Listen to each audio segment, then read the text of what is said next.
So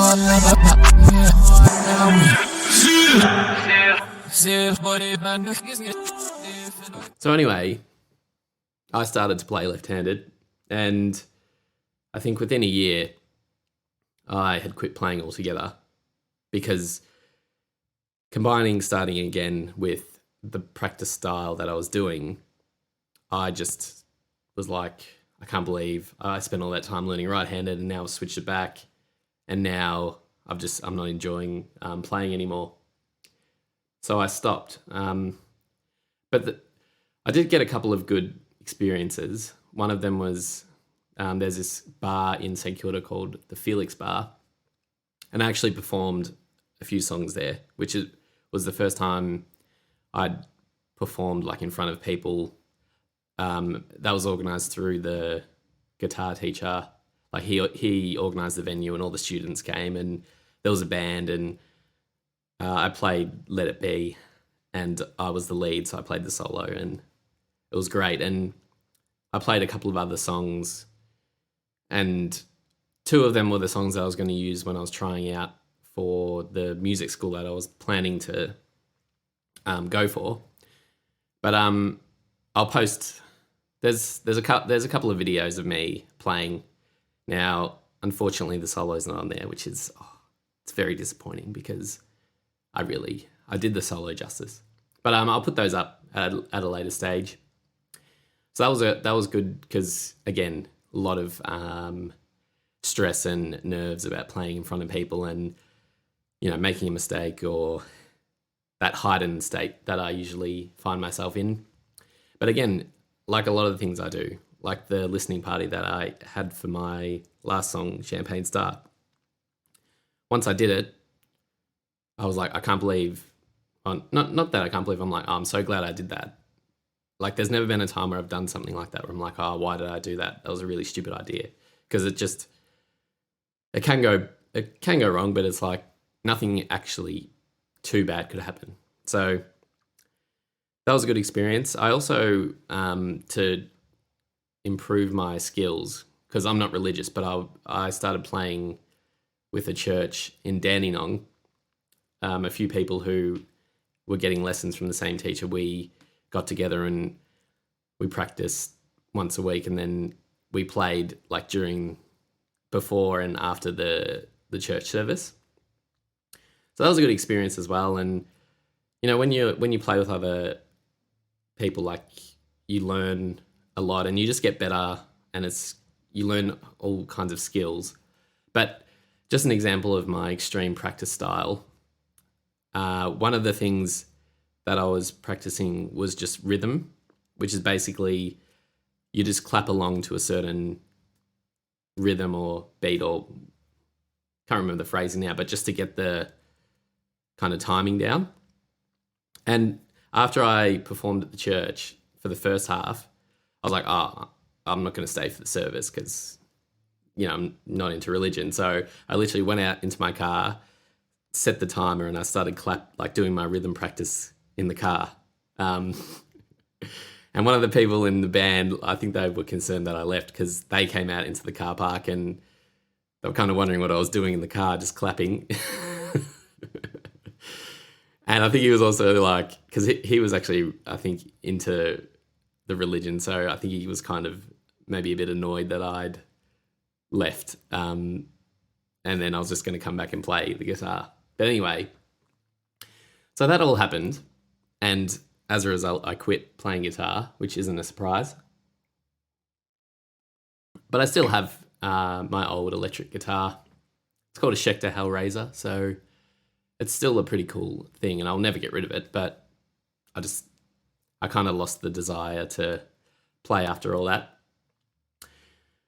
So then I went through a period of, I still had this urge of, I want to do, like, I want to record something, but I don't want to spend the time, because with, say, playing guitar, it's like you learn the song, but you've got to learn the finger placement, you've got to learn the timing, you've got to practice it all, and you've got to put it all together. And I was thinking, what if I just, made rap songs, or if I sung and just used effects? because in that way I don't have to learn. I mean, I probably should learn how to sing to an extent because it would definitely help with my songs. But right now it's good enough. So I was thinking, well, if I just use my voice, I can just record and just any idea in my head, I can just put it through my voice. Whereas if you have an idea in your head about guitar, like a fast riff or a lick or something, you can't just go and play it. You've got to kind of work out how it sounds, and then you've got to get the speed up, and it can take time to perfect it. Whereas if I just want to like put together a melody, I can just put it straight in the mic and it's just instant. So that's one of the reasons why I wanted to do something with music, but not necessarily play an instrument. And how I kind of got back into it was around the time when I was seeing my psychologist. I was saying, I like making music, but for me, I had this kind of weird thinking of, everything that I have to do has to be productive.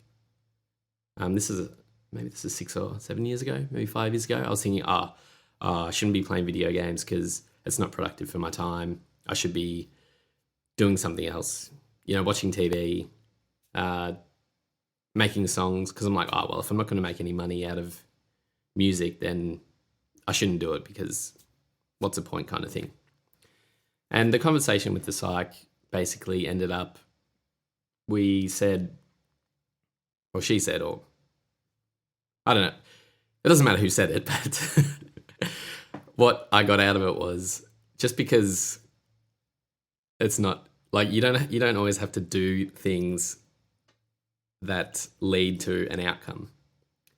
And what I've realized over time is the things that give you meaning and the things that are fun, you should do those things.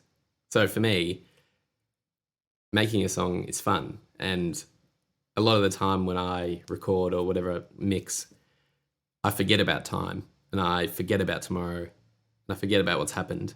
And I think the more that you can do those things and remain in the present moment, I think that means something. And I think that's why I'm trying to stay on this path of, the podcasting is on the side, but I can see the value in it because when people message me or they tell me that they've related to what I've said or that sort of thing, that's a good payoff. And I just know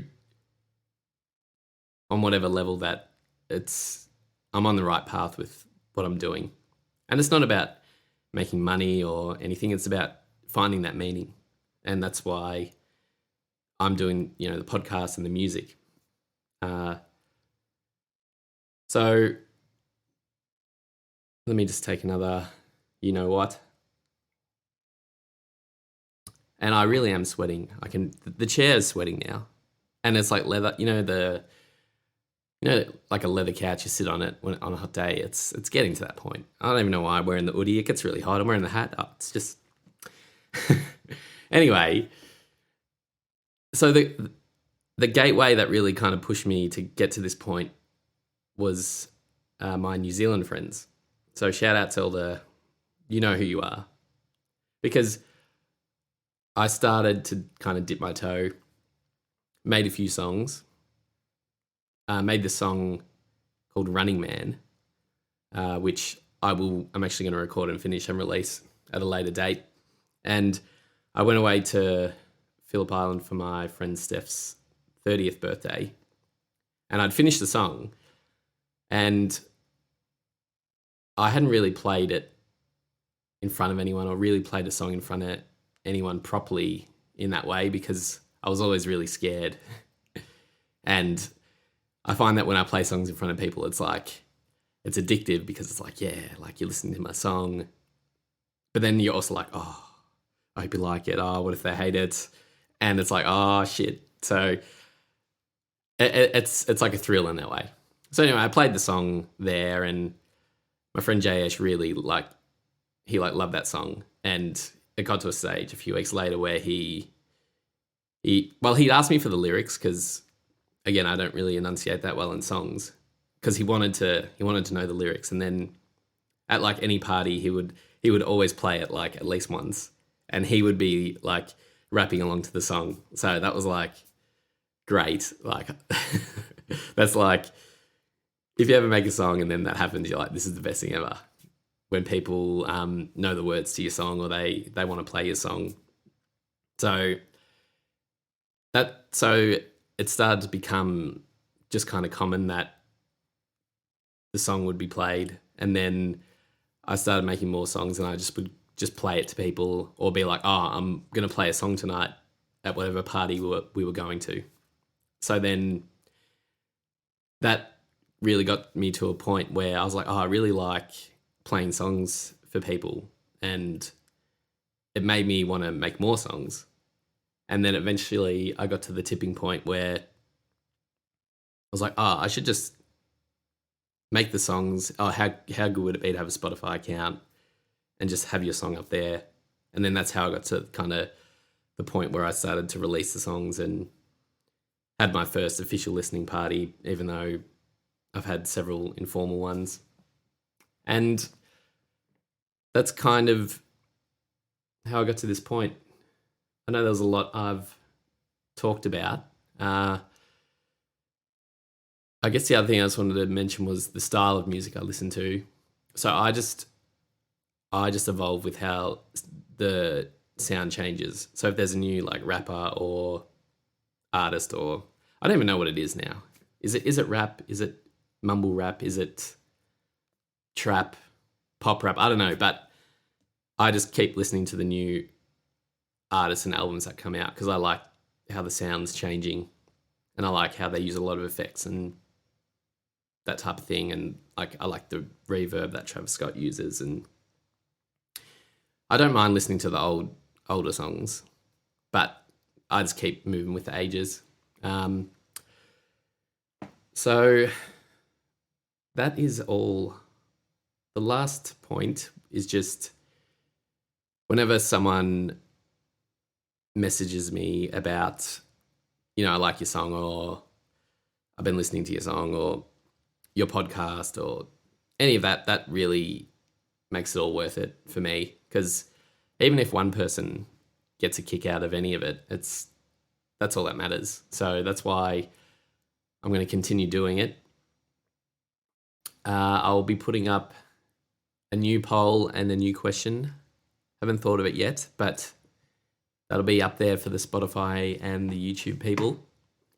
And this week, the reel and the TikTok that I do should hopefully be a 15-second or 30-second snippet kind of advertising the episode. And because the video is working, wait, I'm going to check it now before I sign off, just so you can laugh at me if it's not. Yeah. It's working. It's working. So thanks for tuning in, and I'll catch you on the next one. Bow. Bow. Social Boys are good.